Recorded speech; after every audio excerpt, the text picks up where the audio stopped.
So what's up sa mga kahombre ko dyan? Makagagawa na naman nga pala to. At syempre mga kahombre ko, alam nyo na, today is the day kung saan ating punta talakayin ang isa na naman sa napakaganda po na mga ginawa, no? O ginagawa ni Ivana Alawi upang makatulong sa mga tao. Isama na rin natin mga kahombre ko, syempre, yung pamimigay niya ng 100 pirasong iPhone 17 mga kahombre ko. Kasi upang, alam niyo yon, yung mga magsusugal online, alam niyo yun, hindi naglalag ang mga cellphone nila. Kapag kunwari, syempre, namigay siya ng iPhone to ensure na mas mabilis ang dating ng commission sa kanya at sa kumpanya, mga kahombre ko. Ganun lang naman yan. Kesa naman na cellphone nila, mga Oppo, mga Android, walang kwenta, mga kahombre ko, ang bagal, naglalag. Kapag iPhone, tuloy-tuloy ang ligaya, mas mabilis, masisira ang buhay ng mga tao. Anyway, mga kahombre ko, hinahanap nyo ba ako sa Facebook? Eto na ang bagong Facebook ko, mga kahombre ko. Follow nyo ako. Namatahan no! Si Ivana Alawi. Tandaan na, magic words. Namatahan, mga kahombre ko. Ibig sabihin, hindi pa niya binlag or hindi niya talaga binlag, mga kahombre ko. So, hindi natin alam, no? As per now, mga kahombre ko, wala pa siyang nilalabas na kahit na anong statement, walang video, walang kahit na ano, mga kahombre ko. So, I don't know. Namatahan siya ngayon na pumunta sa lamay ng nasawing rider ng Move It, mga kahombre ko, na si Fabio Norbete Jr., mga kahombre ko. Ito, sobrang tindi ho na nangyari na to, although nahuli naman na yun ng ice pick sa kanya. Pero, nakakaawa, mga kahombre ko, kasi nasawi ho siya, in-ice pick siya, ninakaw yung motor niya. Totally a stupid thing to do, mga kahombre ko. Napatanga ho nito, no? Grabing katarantaduhan ang ginawa nitong kriminal na to, mga kahombre ko. Kawawa naman, lumalaban ng patas yung rider. Binawian niya ng buhay ng ganun-ganun lang. And actually, mas nakakalungkot na part dito, mga kahombre ko, may naiwan ho siya na bata. Grabe, mga kahombre ko, no? So, sa lola niya siya naiwan tuloy ngayon. So, anyway, ayon sa mga netizens, nagbigay umano si Ivana Alawi ng 2 million pesos na tulong sa pamilya. Nangako rin umano, hindi tayo sure, mga kahombre ko, siyang magbibigay ng lifetime support sa anak na rider na actually, mga kahombre ko, nakakalungkot din kasi meron ho siyang special needs.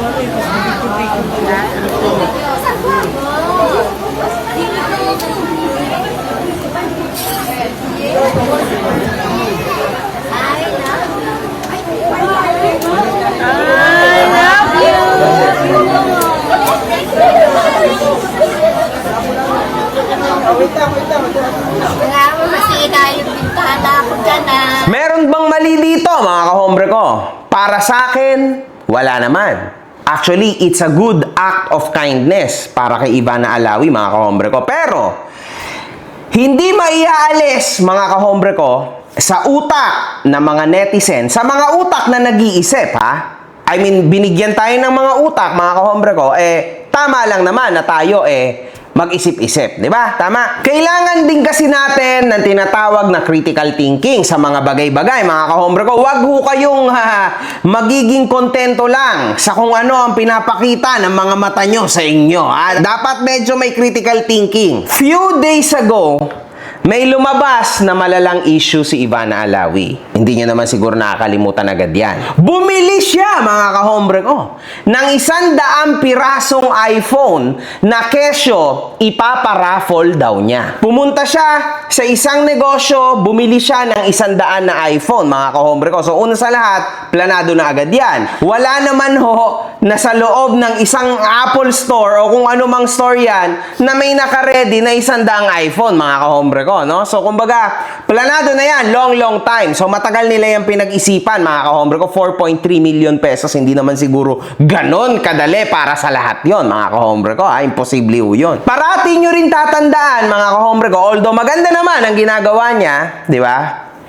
Sa dulo, sinabi niya, lahat ng iPhone 17 na to ay ipapamigay para sa inyo. Also, gusto ko din magpasalamat sa aking CP fam kasi gusto talaga nila marami ang mabigyan kaya tumulong sila. I'm so happy. All you have to do is follow their page. Ilalagay ko dyan sa baba. Make sure ma-follow mo sila kasi dun din tayo kukuha ng mga random followers sa mga kapag-uwi na iPhone 17. Then, napagtanto na ito ay isang pangalan ng online platform. Sasabihin ng mga tao, meron kasing iba nagsasabi na, ano naman pakialam mo doon, MG? Eh, hindi naman siya nag-promote ng link. Hindi nga. Wala naman nagsasabi na nag-promote siya ng link na dinadala ka mismo sa site. Kaso lang, dinala ka mismo sa Facebook page noong online gambling na yon. Now, once na naklik mo yon, may mechanics yon. Ifa-follow mo dapat yon. Pag finalo mo na yon, from then onwards, wala ka nang ibang makikita sa newsfeed mo, kundi yung online gambling na yon. Di ba? Yung algorithm mo, puro yun na. Hanggang sa darating ang isang araw, na syempre, wala kang pera. Sakto lang. Magpe-Facebook ka ngayon. Sakto yung ads na yon ang mapapanood mo, makikita mo. Obviously, kasi nasa algo mo na, finalo mo na eh. Kasama sa mechanics yan. Nag-comment ka, di ba? Para nga dyan sa raffle na yan. Susubok ka, syempre. Imagine mo, nakasulat doon, 100% cashback, 100% ang balik, meron kang chance to win grand prize 10 billion, 1 billion. Guys, diba? Ayan ho, yung marketing nila. Gets nyo? Market nila yan. Ads. This is bigger than what you think, mga kahombre ko, ha? O sa mga tao na naniniwala dito. Hindi ho ito yung, hindi, namigay si Ivana. Okay. Bumili nga siya. Bumili, hindi pa namimigay. Take note, ha? Like, nito lang namigay, pero hindi niya pa napamigay 100 piraso, ha? Take note, mga kahombre ko, bumili pa lang siya nung panahon na yan. And yet, mga kahombre ko, nung panahon na yan, na in-upload niya yan, hindi pa siya nakakapamigay. Tama? So, yung 100 na iPhone, hawak pa nila yon, mga kahombre ko. And yet, kumita na ng napakalala yung pinromote niya. Di ba? Bumili pa lang, ang content pa lang is bumili pa lang sila ng 100 na iPhone. Hindi pa sila nagpapamigay. And yet, 200 million views plus na po ang inabot ng video. Hindi pa man nagsisimula ang pakulo, kumita na sila ng napakarami. Mga kahombre ko, nakakapagod na, no? Imaginein mo, puro na lang sugalan nakikita mo sa internet. Pero kung gusto mong subukan ng trading, imbes na umasa ka lang sa swerte, ito ang para sa'yo. At ito ay ang Pocket Broker. Dito mga kahombre ko, mahigit 250 assets ang pwede mong pagpilian. Kaya hindi mo kailangang pilitin ang sarili mo mag-trade ng bagay na hindi mo naintindihan. Tomaps. Kung mahilig ka sa crypto, meron silang Bitcoin, Ethereum, Chainlink, Dash, Bitcoin Cash at marami pang iba na pwede mong i-trade kahit 24/7. Kung mas familiar ka naman sa mga malalaking kumpanya, pwede ka rin mag-trade ng Apple, Tesla, Netflix, Microsoft, McDonald's, JP Morgan at marami pang iba. Pwede ka rin mag-trade ng mga sikat na market indices tulad ng S&P 500, Nasdaq at Dow Jones. Kaya kung ano ang alam mo, iyon ang pwede mong pagtuunan. Isa pa sa nagustuhan ko rito mga kahombre ko, hindi mo na kailangan mag-convert ng pera sa US dollar. Pwede kang gumamit ng local currency at automatic na itong ire-recommenda depende sa bansa mo. At kung crypto user ka naman, mabilis din ang deposit withdrawal gamit ang cryptocurrency at wala pang komisyon. Kaya alam mo agad kung magkano talaga matatanggap mo. At protektado ito ng bank level 256-bit SSL encryption. So safe ka. Ngayon mga kahombre ko, kung gusto nyo ng 100% bonus, gamitin nyo ang code ko na WZMAN habang nagre-register. Ano pang hinihintay nyo mga kahombre ko? I-try nyo na. Isipin nyo mga kahombre ko sa 1 milyon na lang na tao, kunwari, ang nakuha niya 200 milyong views ba naman, di ba mga kahombre ko? Imagine nyo, 1 milyon, napakaliit na number 1 mga kahombre ko. 1 milyon ang mag-cash in ng super minimum na 100 pesos mga kahombre ko. Alam nyo ba kung magkano yon? 100 million pesos.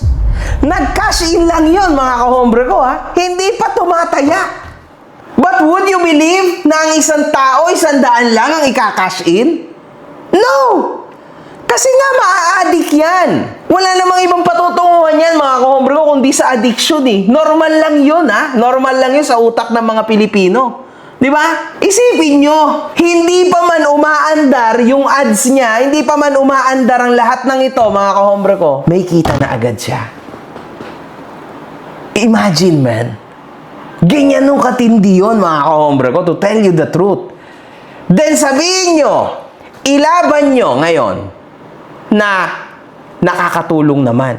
Oo naman, matutulungan niya yung 100 na tao magkakaroon ng iPhone. Tama? Okay naman yun eh. Good yun, kesa wala, di ba? At least tumutulong. How about yung 1,000,000 na tao na maglalabas ng 100, 1,000, 20,000, 30,000? Umaasa lang na mananalo sila. Sige nga. Ano sa tingin nyo? Is this more than a positive way or a negative way? Eto mga kahombre ko, mapapansin nyo, matagal na rin ako hindi nagpo-promote ng sugal. May motibo. Kasi sa isang banda, kung gugustuhin ko, pwede naman. Madami naman nag-o-offer. Kaso, mahirap mga kahombre ko. Kasi nahihiya din ako sa inyo. Imagine niyo, iniba-iba ko yung aking platform because I believed in that repent word, 'di ba? Pero before, nito din nagpo-promote pa rin naman ako, 'di ba? Pero I think 1 month na, no, na hindi na ako nagpo-promote kasi naawa ako kasi, no, sa mga tao na ngayon na. Like ngayon, ang taas na ng mga bilihin, ang taas na ng gas, ang taas na ng kuryente, 'di ba? LPG gas sobrang mahal. Pucha, wala na 'to. Alam nyo ba na yung minimum wage sa Maynila ay naantala pa? Grabe, di ba? Imagine ninyo, dapang-dapa na ho ang Pilipino. Pinapatay nyo pa. Dapang-dapa na, mga kahombre ko, yun na yun. Kahit ho yung mga nasa middle, talagang medyo napapaisip na, mga kahombre ko. Ako nasa middle class. Aminado naman ako dyan. Pero napapaisip na ako. Kunwari, bibili ako ng 2 kilo na manok. Kasi marami kami, 10 kami, mga kahombre ko. 5 yung aking mga kasama sa bahay. Siyempre, mga kahombre ko. 2 kilo kami per day. Minsan pa, 2.5 kilos per day. Depende sa ulam. And alam nyo ba, mga kahombre ko? Alam nyo yan, gaano ho kamahal yan? Imagine niyo nagagastos ko 1,000 na pagkain per day. Sa 30 days, mga kahombre ko, 30K ho yun. Kasama na yung mga sangkap, hindi pa ho kasamang grocery. Isipin nyo mga kahombre ko, totoo yan At literal ho na ang kumakain lang yan yung mga tao ko. Ako kasi mga kahombre ko, once a day na lang ako nakain. Pati pamilya ko, pati asawa ko. Yung mga anak ko maliliit lang. So, imagine niyo mga kahombre ko, ako to. Sa lifestyle ko mga kahombre ko.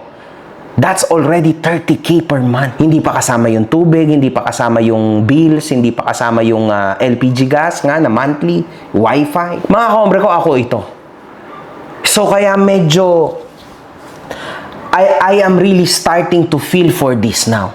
Iba ho ito. Ako ay talagang tunay na nalulungkot na ngayon. Kakaiba to mga kahombre ko. Never ever in my life naisip ko na pwede akong umabot sa ganitong klase ng pag-iisip. Hindi ko in-expect mga kahombre ko na posible ho ito. Anyway, mabalik tayo sa argumento. Lahat ng iPhone 17 na to ay ipapamigay para sa inyo. Also, gusto ko din magpasalamat sa aking CP fam kasi gusto talaga nila marami ang mabigyan kaya tumulong sila. I'm so happy. All you have to do is follow their page. Ilalagay ko dyan sa baba. Make sure ma-follow mo sila kasi dun din tayo kukuha ng mga random followers na makakapag-uwi na iPhone 17. Yan ang sinasabi ko. Hindi lahat na mabubuting nakikita nyo mabuti na yon. 100 tao ang liligaya, milyon-milyon ang umiiyak. At ito pa, malupit niyan. Sa latest video niya, mga kahombre ko. Dahil nakapalo kayo, mamili kayo. Anong gusto niyong kulay? Ito naman, saan yun? All na kayo, 1, 2, 3. Open na your game! Legit yan! Nanonood ka lang sa kapalado ng mga kakuha. And yet, pinagkakitaan na naman niya yun, mga kahombre ko. Isa pa lang yan, Imagine niyo hindi pa tapos. Ibig sabihin, those people, yung hype na nauna, mga kahombre ko, babalik ulit yun doon sa umpisa. Doon sa pinromote niya na online gambling. Kasi aasa pa sila, may 99 pa eh. Ibig sabihin, mga kahombre ko, may chance pa. Papasok sila ngayon sa mechanics. Oh, ano mangyayari? So, dagdag. Hindi na lang 1 milyon ngayon ang magka-cash in. Madadagdagan yan. Dadagdagan ng 100,000, 200,000, 300,000. Wala, meron pa siya 99 iPhone sa bulsa habang yung mga tao continuously goes to that platform. There you go. Ngayon nyo sabihin sa akin na nakatulong. Okay lang yan, nakatulong naman. Sige nga. Diba? Yan ang sinasabi ko sa inyo. Stop being ignorant. Para hindi kayo natatanga. Tulad ngayon, look. Look around you, man. Lahat ng mga tao na friends nyo sa Facebook, yan talaga, lahat sila nagko-comment. Comment sila, ano sa akin? Gray, sa akin, black, sa akin, green. Man! Oh, ang panalo dito, yung online gambling platform. Ayan na ang magiging recommended sa Facebook mo. Every now and then, susulpot at susulpot yan sa'yo kasi yan na yung algorithm mo. Oh, bye-bye. Kasama ka na. Later on, hindi agad-agad, maybe. Kasama ka na sa mabibingwit. Kahit 100 piso, 200 piso makuha sa'yo, at least, meron. Boom! Bukin na mo, Paldo! Paldo! Sabihin niyo sa akin ngayon, maayos ba, maganda ba ang ginawa niya? Medyo, hindi na ata ikaw sigurado, no? Ngayon, di ba? Yan ang tunay na logic behind this. Oh, di ba? Ang hirap niyan, mga kahombre ko, napakarami kasing taong nangangailangan sa bansang to. Napakaraming taong mahihirap. Kaya halos lahat ho ng mga tao ay very vulnerable na ho ngayon. Vulnerable na ho ang mga tao ngayon, mga kahombre ko. Kumbaga, wala nang magiging choice but to do something para magkaroon ng kahit maliit na bagay lang. Pero uulitin ko, yung iPhone ba, para sa mga walang-walang mga tao, ano bang gagawin nila sa iPhone? O sasabihin nyo, pwede namang ibenta. Pwedeng ibenta. Kanino ibebenta? Ibebenta nila sa halagang 10,000, 15,000. Saan nga? Kanino nila ibebenta? Eh, ang circle nga nito, kunwari, di ba? Poorest of the poor. Sinong bibili? Eh, ang circle nga niya, poorest of the poor. Di ba? Man, ang laki hong klaseng argumento at diskusyon nito, mga kahombre ko. This is very sad. Sad for the Philippines. And alam nyo, naniniwala din ako na somewhere down the line, mawawala rin to, tatanggalin din to ng gobyerno kasi talaga hong napakalala na nito, mga kahombre ko. Gagawa lang ang influencer ng ganitong klase, no, na movement, bigla nyo nang makakalimutan yung mga ganyang bagay. Di ba? I mean, ewan ko, man, kung okay ba to. Maayos ba ito? Alam nyo yun? Anyway, mga kahombre ko, nagbigay din ng speech si Ivana Alawi sa FAMAS Awarding, kung saan sinabi niya na Maraming salamat po sa FAMAS for this award. Thank you so much. I have been vlogging for almost 7 years and nung una katuwaan siya kasama ang pamilya ko. But then, it grew into something more beautiful. Helping people and inspiring people. I wanted to use my platform to share happiness. Dahil ang daming nangyayari sa mundo natin. And also, to share my blessings. eto pa, malupit dyan, mga kahombre ko. Yan ang sinabi niya, tandaan niyo yan, ha? Now, mga kahombre ko, kung makikita nyo, doon sa 200 million views niya na pakulo, mga kahombre ko, nawala na ho yung link ng FB page ng kanyang pinopromote. Mga kahombre ko, alam nyo na kung bakit. Alam nyo na ho kung bakit. Kasi tinamaan ho siya sa internet. Tinamaan ho siya ng matinding batikos. Kaya niya yan ginawa. And now, para medyo makalimutan nyo, syempre naman, gagawa siya ng ibang aksyon. Pumunta siya ngayon dito, sa burol nitong tao na ito, nagbigay kuno siya, nag-abot siya ng something. Now, Unfortunately, meron hong dalawang muka ang coin na yan, mga kahombre ko. Positivity, negativity. Kaso, mga kahombre ko, papaano mo titingnan yung positive? Mas matindi ho ang na-damage sa likod. Di ba? Kaso nga lang, uulitin ko sa inyo, hindi na kasi ganyan ang mundo ng internet ngayon. Ang mundo ng internet thinks. Lalo na, if you listen to me, then matututo din kayong mag-isip-isip. Hindi yung puto-uto kayo, pauto agad kayo kung kani-kanino lang, di ba? You think too. Hindi yung maganda to mga ganito, mga kahombre ko, para sa akin, ha? This is the new poverty porn style na content. Di ba? Pag may medyo napapansin ka na, gawa ka ulit ng isa pang pantapal doon. Pero hindi huta nga mga tao ngayon. People understand na, ayan yon. Unfortunately, mas marami pa rin yung mga makikitid ang utak, maliliit ang utak dito sa bansa natin. Kaso, inevitable ho yan. Kasi, yun nga, walang-wala. So, kaysa wala, magta-try. Kaso nga lang, hindi siya nakakabuti sa kanilang mga buhay, mga kahombre ko. So now, meron din nung malupit dito, no, na argumento. Argumento mula sa isang netizen. Kailangan ba ni Ivana ng DTI permit para sa 100 iPhone giveaway as soon as something or someone promotes the business interest of a brand, such as follow page of brand X? Yes, kailangan ng DTI permit. This is according to the Consumer Act of the Philippines. Yung pagsabi ni Ivana sa video na si ganito ang tumulong para sa giveaway at kailangan i-follow page nila stops it from being a personal giveaway.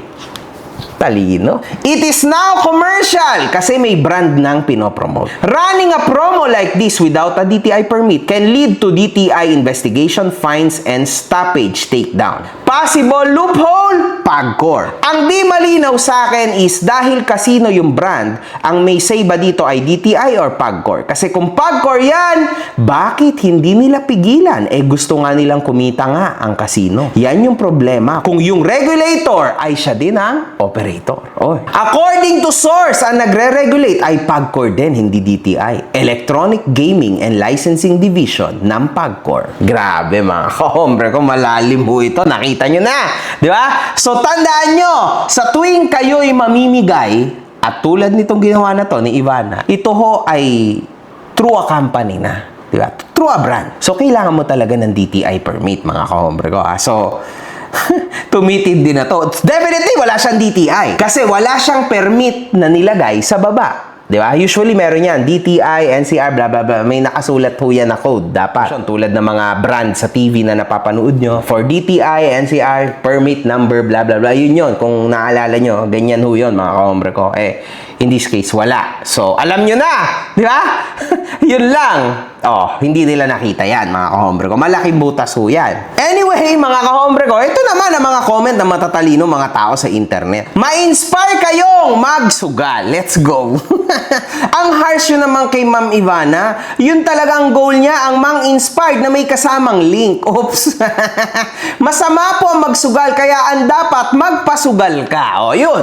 Kita nyo naman, mga kahombre ko, na ang mga netizen naman, hindi naman ho tangang-tanga, as you can see, no? So, mas maganda na ngayon ang takbo ng social media, pero marami pa rin ang kailangan talagang i-educate sa part na yan. Pero sa akin, mga kahombre ko, no, legal ang pinopromote ni Ivana, una sa lahat. Pangalawa, siya na may tumutulong, pwede naman yun. So, kaso sana, mga kahombre ko, hindi niya nalang hinahaluan ng ibang klase ng katangahan o katarantaduhan, di ba? Kasi okay naman sana yung pakay niya or plano niya. Kaso lang, pumapangit lang talaga dahil sa nagiging action, 'di ba? Hindi kasi sa lahat ng action ng isang tao mo makikita yung purity itself. Pero yung dito last, kung hindi niya to binidyo, mga kahombre ko, this is good.